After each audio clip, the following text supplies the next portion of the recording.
For generations, the T-6 and T-38 have been the backbone of undergraduate pilot training, forging the wings of countless Air Force aviators. But in a world where threats are faster, smarter, and more persistent, the Air Force can't just adapt, it must lead the charge. The sky is no longer the limit, it's the arena where victory is forged.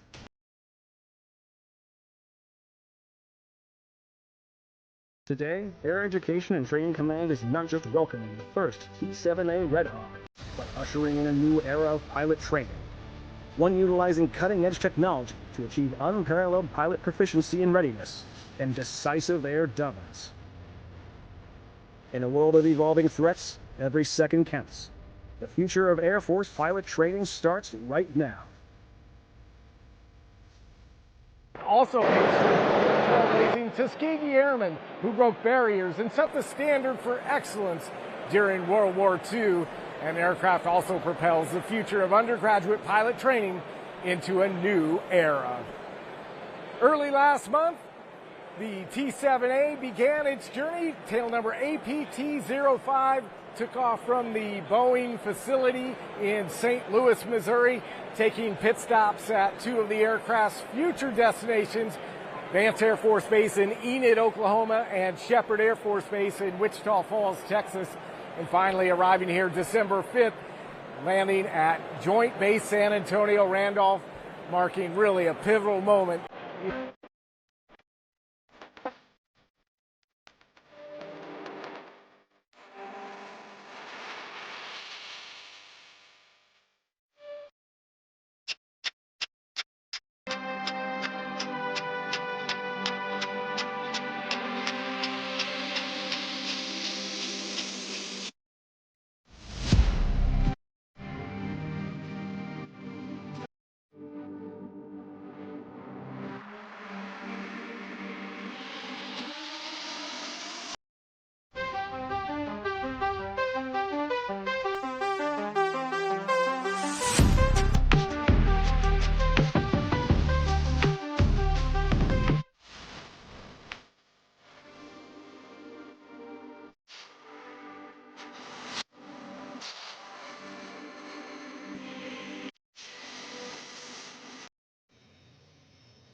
As part of receiving the jet, the Air Force pilot, Lieutenant Colonel Michael Trott, Commander, 99th Flying Training Squadron, will present a T-7A patch to the Acting Vice Chief of Staff, Lieutenant General Scott Ployce. When Charles Buster Hall became the first Tuskegee Airman to shoot down an enemy aircraft, he was welcomed back upon landing with an iced cold bottle of Coca-Cola in celebration, a rarity and likely the only one in the wartime Mediterranean theater. Today, the 99th continues this tradition, celebrating great achievements with a Coke bottle. To honor this long-standing tradition, Lieutenant General Quinn will present a Coke bottle to Lieutenant Colonel Trott.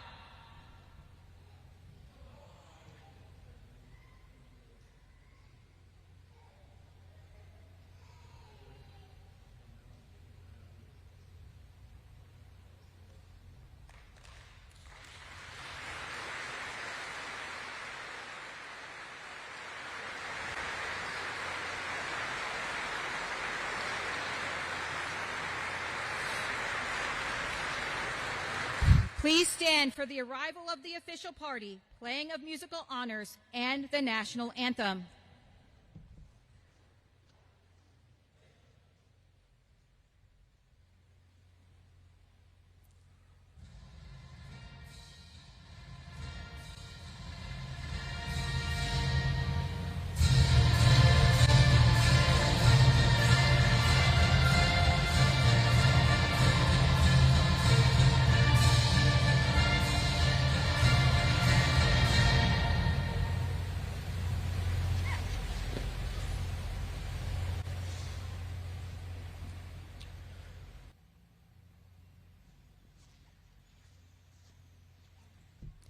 Please be seated.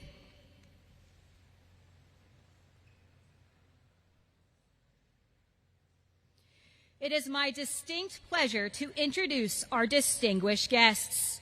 Lieutenant General Scott Ployce, Acting Vice Chief of Staff of the United States Air Force, and his spouse, Jennifer.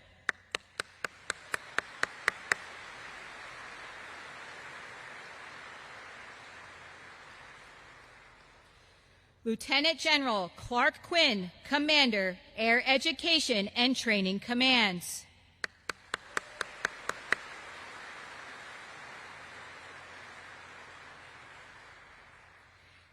Chief Master Sergeant Chad Bickley, Command Chief, Air Education and Training Command, and his spouse, Nikki.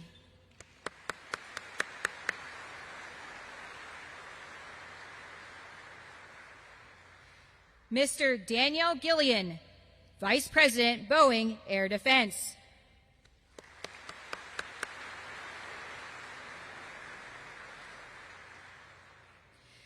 General Janet Wolfelbarger, United States Air Force retired, and her spouse, Colonel Wolf Wolfenbarger, United States Air Force retired.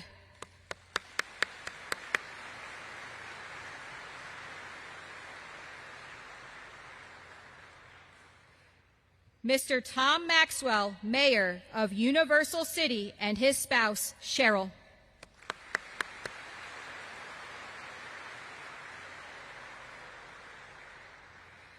Miss Lisa Swint, Mayor of the City of Garden Ridge.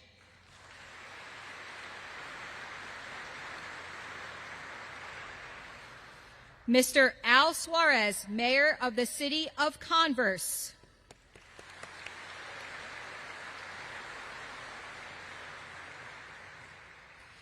Miss Mary Dennis, Mayor of the City of Live Oak, and Mr. Anais Garfawi.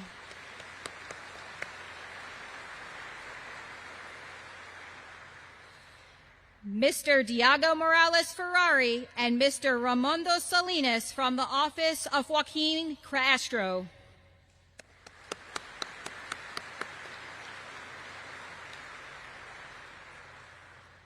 Mr. Hayden Davis from the office of Texas State Senator Donna Campbell.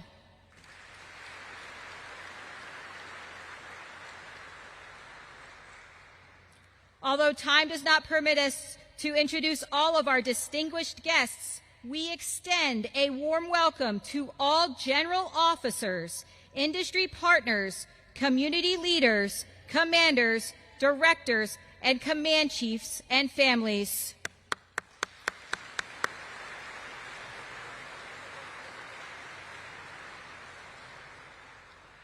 A special welcome to the men and women of the 99th Flying Training Squadron who will fly this training aircraft.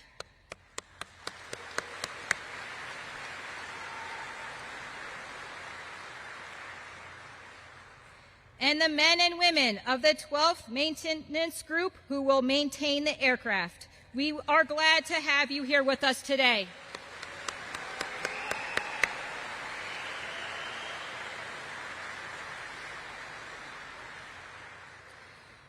Ladies and gentlemen, please welcome the Commander of the Air Education and Training Command, Lieutenant General Clark Quinn.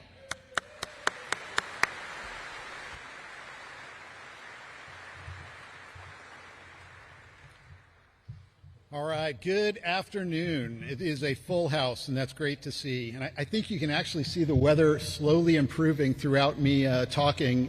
By the end, it will probably be perfect weather that would have allowed the flyover, but we're just going to go with it. We couldn't delay this again.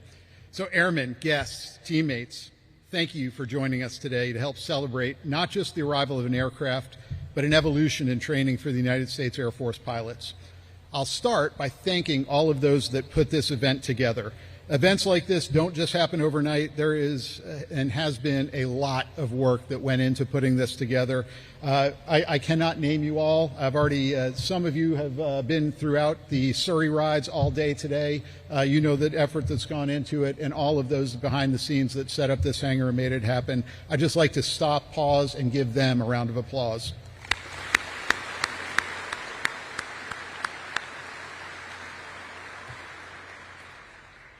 Thank you also to our narrator for recognizing all of the distinguished visitors joining us today. I extend my welcome and thanks to each of you as well, especially to our two speakers, the Acting Vice Chief of the Air Force, Lieutenant General Scott Ployce, and a welcome to Jennifer as well. Thank you for visiting the wing today, visiting the school, visiting the CDC. I know the team was proud to show you around and thankful of your focus on family and quality of life.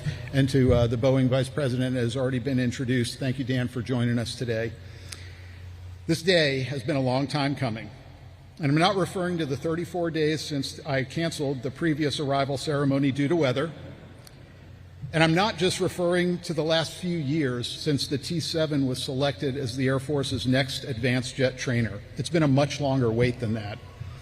I am not sure if Lieutenant General James Briggs held an event similar to this when the T-38 first arrived.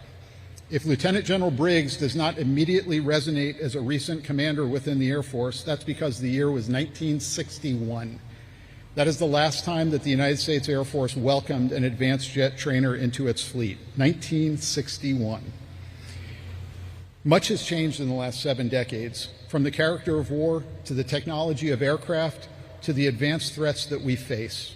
One thing that has not changed is the United States expects our Air Force to establish and maintain air superiority, execute global strike, and deliver rapid global mobility.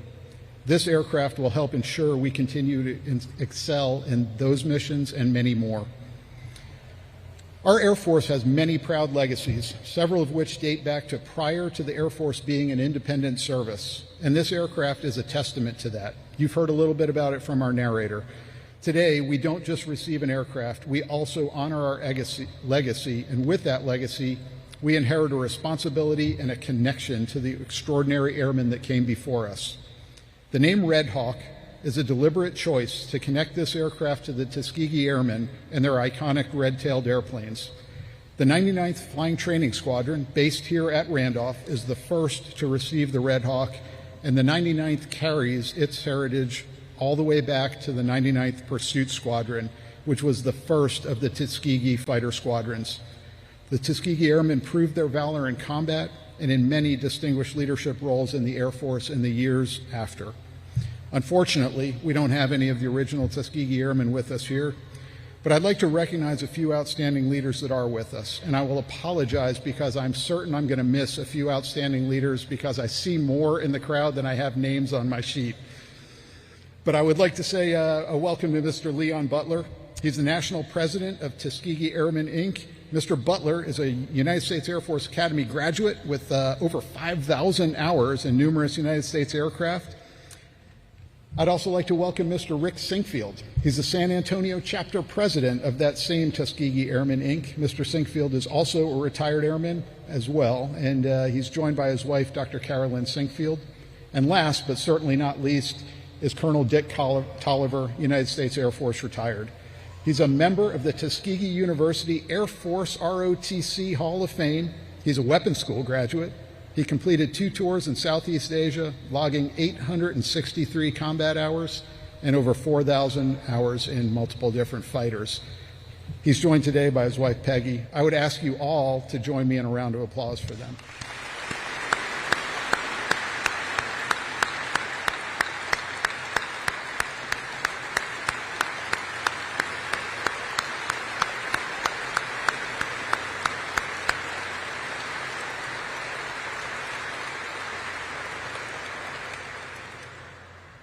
I know that they were all surrounded by a group of folks when we walked in here, and I encourage all of you to take advantage of the opportunity to meet and chat with each of them after the ceremony concludes.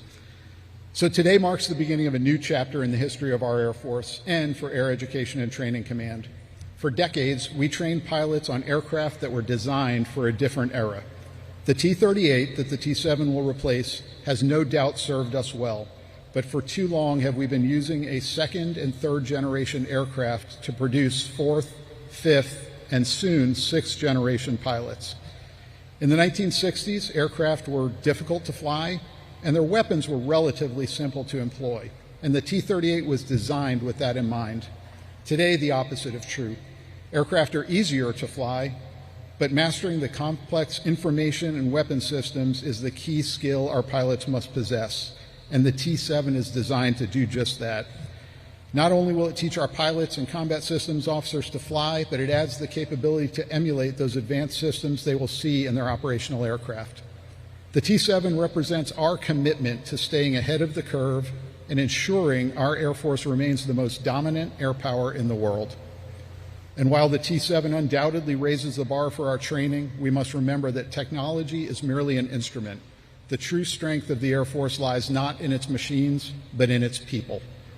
To our airmen across AETC, and especially those of the 99th Flying Training Squadron and the maintainers of the 12th Maintenance Group, you are stepping into a proud tradition, and we will rely on you to help us understand what this new aircraft can do for us. This aircraft is a weapon system, but you are the weapon. Your innovation, creativity, and continuous improvement will develop the maneuvers and training syllabi that will ensure this aircraft is used to make the most capable and lethal aviators in the world. Today we celebrate the arrival of the T-7. Tomorrow we begin the hard work of building a new era of air power, an era defined by innovation, excellence, and a commitment to our nation's defense. Thank you all again for joining us today, and I look forward to a future, much sunnier day when T-7 Red Hawks are soaring overhead. Thank you.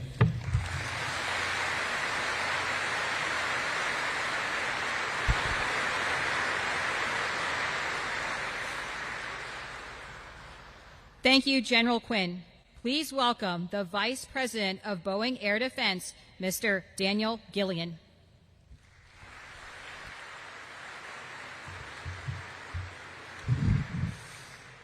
Hey, good afternoon, General Ployce, General Quinn. On behalf of all the women and men of Boeing, of our partner Saab, and all of our industry partners, it's an honor to be here with Air Force leaders, elected officials, community members to celebrate ATC's first T-7A Red Hawk trainer. While we're celebrating the arrival of an aircraft today and another one soon to follow, and airplanes are really cool, we could just as easily be having this ceremony over in the training building with the ground-based training system, because T-7 is more than just an airplane. It is an integrated system that will deliver revolutionary capability for AETC and the Air Force for years to come. There's common software between the airplane and the simulator, which means no more lag and concurrency. We've designed this airplane for all of you maintainers from the get-go. This is an 80% MC jet all day long. Integrated live virtual constructive, which we've already flown and tested at 130 nautical miles of range, means an integrated training environment that will keep the USAF ahead of the threat for years to come. And yes, it is a really cool fighter jet. Our pilots have taken this jet beyond 7Gs. It's going to do amazing things for the Air Force. We're so excited to be delivering this capability to you. Lieutenant General Quinn, the reason it's so important to get this to you today and get this to you now is so that your world-class team who's assembled back there can figure out how to use and improve what we've designed. In my experience in my career, the warfighter and all of you who we've designed this for are the ones that will teach us what the platform can truly do. Today begins the start of that. I'm inspired to see the progress we're making together on this program. It's no secret that we've had our challenges, but we're making real and meaningful progress represented by the airplane behind me. We made a commitment to deliver this jet to you on the 5th of December, and despite the weather, we did just that, and the ground-based training system as well. We're leveraging a true partnership between the Air Force and Boeing, and I'd really like to thank Rod Stevens, my partner and PEO, for a focus on active management and delivering for the warfighter. This is an example of how Boeing Defense is making strides in our performance for the U.S. government, and it's an example of how we can and should all work together to deliver for the warfighter. I'm proud that the work together has paid off and brought us here today for this event. I'm really proud of the women and men of the Boeing Company for all your great work to make this happen. Great job and well done. Thank you for having us today, and congratulations.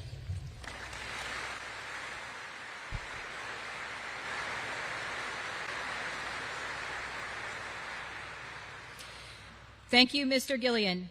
Ladies and gentlemen, please welcome the Acting Vice Chief of Staff of the United States Air Force, Lieutenant General Scott Ployce.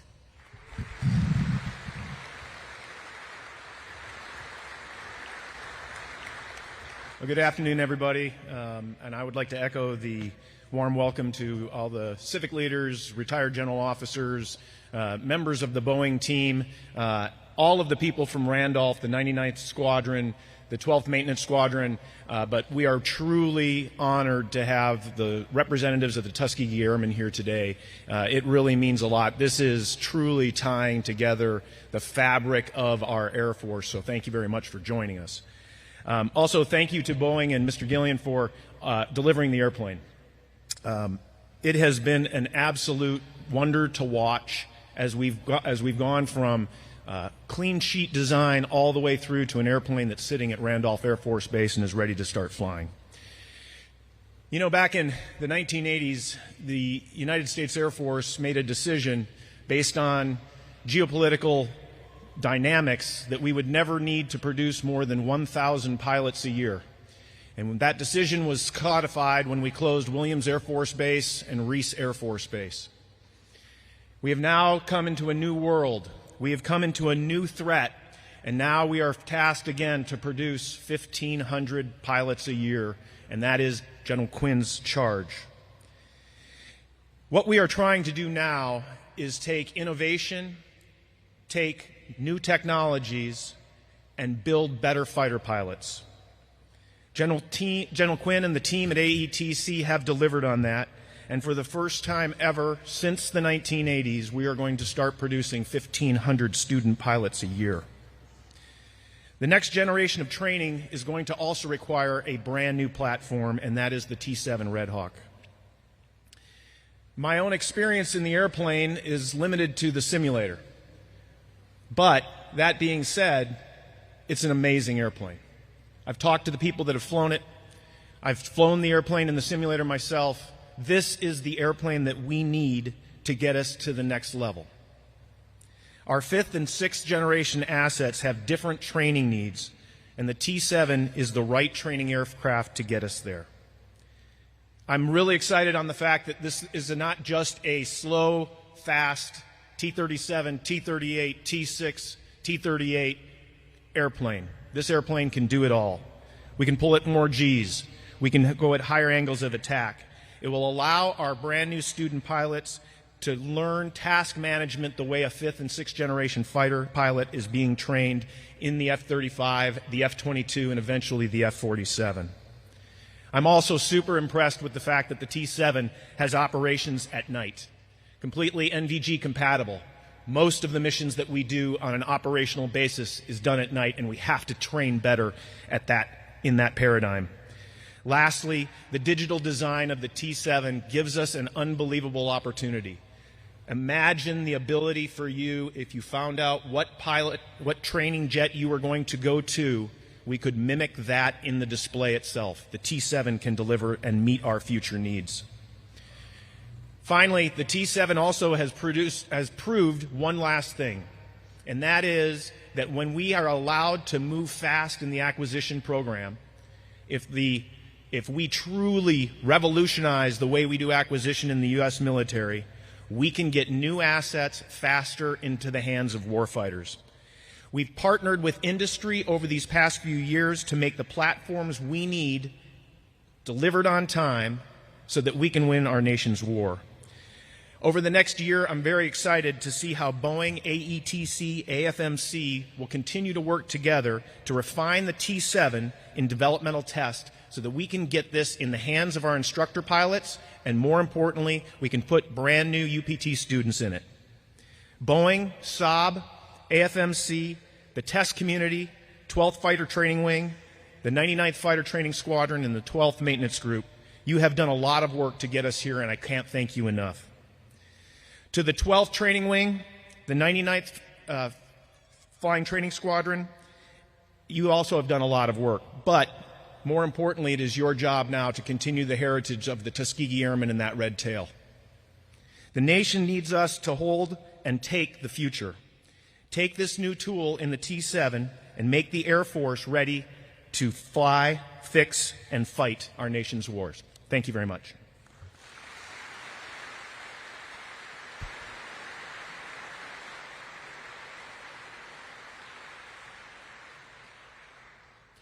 Thank you, General Ployce. Ladies and gentlemen, please stand for the playing and singing of the Air Force song and remain standing for the departure of the official party.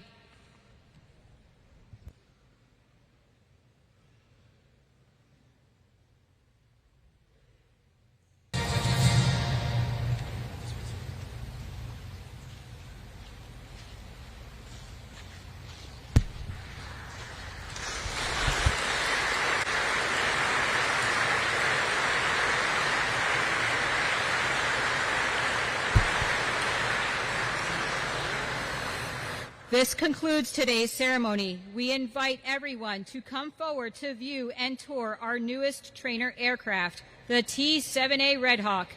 The line will form to your right. Please allow our distinguished guests to proceed. As a reminder, the 12th Flying Training Wing and the 99th Flying Training Squadron will be at the Par O Club celebrating the first Friday in Auger Inn. Please feel free to join them.